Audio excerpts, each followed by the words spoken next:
키워드로 오늘의 뉴스를 살펴보는 빅데이터 뉴스 빅뉴스입니다. 오늘자 만여 건의 기사에 가장 많이 노출된 단어들인데요.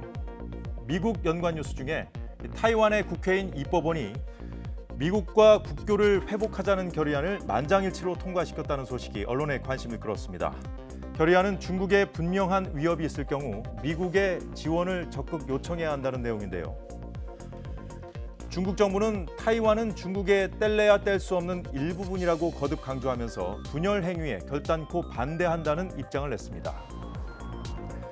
정치부터 분야별 키워드 보겠습니다. 오늘 국정감사 첫날인 만큼 국감 관련 키워드가 많이 떠 있는데요. 국회 외교통일위원회의 외교부 국정감사에서 남편 문제로 사과한 강경화 장관, 그리고 법사위와 국방위 국감장을 달군 추미애 법무장관도 주요 키워드였고요. 경제뉴스 키워드로 넘어가 보겠습니다. 국회 기획재정위원회의 기획재정부 감사에서 여러 경제 현안들을 다뤘는데요. 가장 화제였던 화두는 개인 주식 투자자들이 반발하고 있는 이른바 3억 대주주 건이었습니다. 정부는 내년부터 양도세 과세 대상인 대주주 기준을 주식 보유액 10억 원에서 3억 원으로 낮출 예정인데 홍남기 부총리는 이 보유액 개편은 예정대로 시행하되 가족 합산을 개인별 과세로 전환하는 방안을 검토 중이라고 밝혔습니다. 언론들은 가족 합산 3억 기준이 현대판 연좌제라는 비판에 정부가 한 발 물러섰다고 보도했습니다. 한국은행이 오늘 2분기 자금 순환 통계를 공개했는데요. 이에 따르면 우리나라 가계의 순자금 운용액이 64조 원으로 지난해 2분기보다 40조 원이나 늘었는데 이는 가계들이 소비를 줄여서 장만한 여윳돈으로 주식 등에 대한 투자를 늘린 의미라고 언론들은 전했습니다. 반면 정부와 기업은 운영자금을 충당하기 위해 빚을 늘린 것으로 나타났습니다. 다음은 사회뉴스 키워드인데요.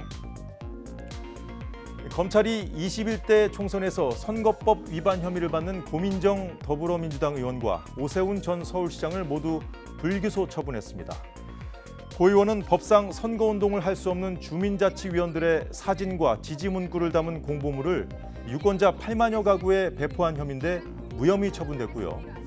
오 전 시장은 지난해와 올해 명절에 자신이 사는 아파트 경비원과 청소원에게 5만 원에서 10만 원씩 모두 120만 원을 제공한 혐의인데 기소 유예 처분됐습니다. 대법원 연관 뉴스 중에 지난해 정부와의 비자 발급 취소 소송에서 최종 승소했던 가수 유승준 씨의 한국 입국이 또 좌절됐다는 소식도 화제였는데요. 정부가 최근 과거 유 씨의 병역 기피를 이유로 비자 발급을 재차 거부했다고 합니다. 유 씨 측은 정부의 결정이 대법원 판결 취지에 반한다며 서울행정법원에 소송을 제기했습니다. 끝으로 문화뉴스 키워드 중에 문화체육관광부 역시 박양우 장관의 국감 발언으로 주요 키워드가 됐는데요. 박 장관은 방탄소년단 BTS와 같은 문화예술인의 병역 특례에 대해서 전향적으로 검토할 필요가 있다고 말했습니다. 오늘 빅뉴스는 여기까지고요.